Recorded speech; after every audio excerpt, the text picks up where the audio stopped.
Заев, Димитров, Кодзијас, Ципрас, Хан. Ниту еден од главните протагонисти во приказната наречена Преспански договор, кој ја прекрасти Македонија. 4 години подоцна не се заинтересирани да бидат дел од Преспа форумот кој од утре започнува во Охрид.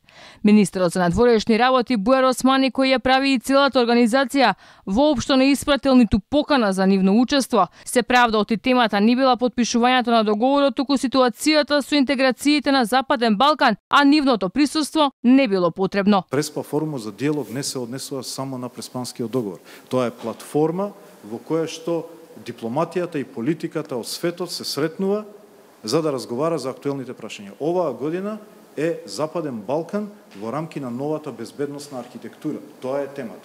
Не е веќе Преспанскиот договор.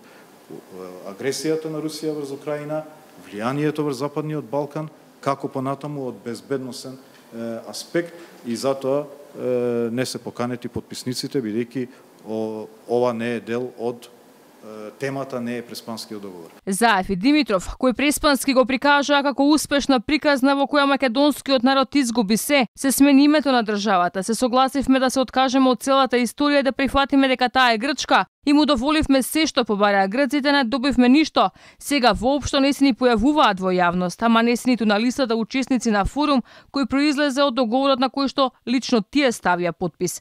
Во замена за нив, целата македонска влада утре ќе се пресели во Охрид, а на листата потврдени учесници се председателот на Европскиот совет Шарл Мишел, председатели и премиери од регионот, шефот на грчката дипломатија Никос Дендијас, заменик американскиот државен секретар Розмари Ди Карло. Иако целта на ставањето параф на договорот кој избриша се што значеше македонско, требаше да донесе преговори и членство во Европската унија. Европската перспектива остана само посакувана желба, но не само што донесе политичка нестабилност, Преспанскиот договор стана и основа за зголемување на апетитите на другите соседи, кои по истиот ер како и грците преку вето и ултиматуми го блокираат европскиот пат.